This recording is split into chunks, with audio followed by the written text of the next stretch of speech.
28 سالہ M Phil کی طالبہ نادیہ نے نہاتے ہوئے محسوس کیا کہ چھاتی میں ایک ابھار سا بنا ہوا ہے۔ ہاتھ لگانے پر یہ کچھ گٹھلی جیسا احساس ہوتا تھا، لیکن کوئی خاص درد تکلیف وغیرہ نہ تھی۔ اس نے سوچا کہ اپنی والدہ سے ڈسکس کرے گی۔ چند ہفتے یوں ہی بے دھیانی میں یاد نہ رہا۔ ایک دن دوبارہ نہاتے ہوئے اس طرف دھیان گیا تو ماں سے اس بارے میں مشورہ کر ہی لیا۔ ماں نے کہا، کوئی درد یا تکلیف ہے تو ڈاکٹر کو دکھا لیتے ہیں، اور ساتھ ہی مشورہ دیا کہ زیادہ مسئلہ نہیں لگ رہا تو پیاز باندھ لو اور ساتھ وظیفہ پڑھ لو، یہ آپ ہی گل جائے گی۔ چند ہفتے وظیفہ پڑھا اور پیاز بھی باندھا، اور ساتھ ساتھ زیتون کے تیل سے ہلکے ہاتھ سے مالش بھی کی۔ گویا نادیہ نے نفسیاتی طور پر اپنے آپ کو یقین دلا دیا کہ ٹوٹکوں سے ابھار کا سائز کچھ کم ہو گیا ہے۔ وہ مطمئن ہو گئی۔ ابھار اپنی جگہ موجود رہا، خاموش، کسی تکلیف یا درد کے بغیر، جیسے طوفان سے پہلے سمندر خاموش ہوتا ہے۔ 6 مہینے ایسے ہی گزر گئے۔ نادیہ کو بھول گیا کہ ایک چھاتی میں ابھار ہے۔ اب کہ نادیہ کو عجیب سا درد دائیں بازو میں اٹھا، جیسے اس کی ہڈی میں کوئی سوراخ سا کرنے کی کوشش کر رہا ہو۔ درد کی دوا چند دن لی اور درد کو آرام آ گیا، لیکن دوا چھوڑتے ہی درد نے پھر زور پکڑا۔ آخرکار قریبی ڈاکٹر سے مشورہ ہوا۔ اس نے کہا کہ جوان لڑکی ہے، اسے کیا ہونا ہے۔ کیلشیم اور وٹامن ڈی تجویز کیا، ساتھ ہی ایک تگڑا سا پین کلر انجیکشن ٹھوکا اور گولیاں دے کر چلتا کیا۔ پھر سے عارضی آرام آ گیا، لیکن دوا کا کورس ختم ہوتے ہی پھر وہی تنگی شروع۔ اب کہ نادیہ کو پریشانی ہوئی کہ یہ موئی درد جان کیوں نہیں چھوڑ رہی۔ اس نے اپنی ڈاکٹر دوست کو کہہ کر سرکاری ہاسپٹل سے ایکس رے کروایا۔ ایکس رے کروا کے ہڈی والے ڈاکٹر کے پاس لے گئی۔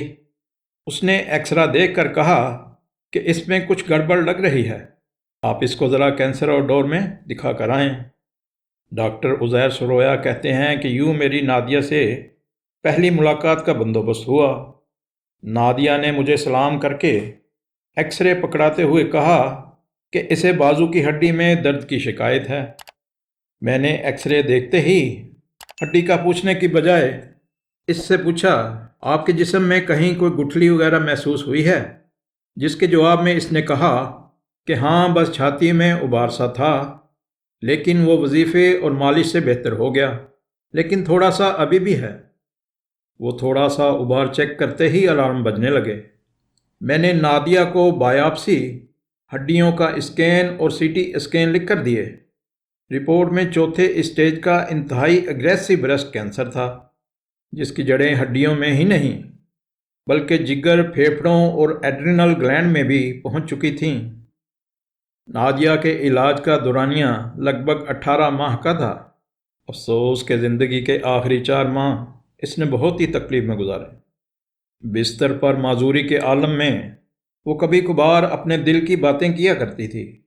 وہ ڈگری مکمل کرنا چاہتی تھی اور شادی کرنے کے بعد ماں بننا چاہتی تھی، کچھ اور جینا چاہتی تھی، لیکن افسوس مقدر کا فیصلہ کچھ اور ہی تھا۔ دوستو، شاید ہمارے ارد گرد بہت سی نادیہ موجود ہوں، کیونکہ ہر 9 میں سے ایک خاتون اپنی زندگی میں اس کا شکار ہوتی ہے۔ خواتین کو بتانے اور سمجھانے کی ضرورت ہے کہ چھاتی میں تبدیلیاں ہوں تو خدا را ڈاکٹر سے مشورہ میں تاخیر نہ کریں۔ پہلی اسٹیجز میں اگر ہم اس بیماری کو پکڑ لیں تو اللہ کی مہربانی سے اسے جڑ سے اکھاڑنے کے اچھے چانسز ہوتے ہیں۔ اگر آپ خاتون ہیں اور اللہ نہ کرے آپ میں کوئی ایسی علامات ہیں تو فوراً کسی ڈھنگ کے ڈاکٹر سے معائنہ کروائیں۔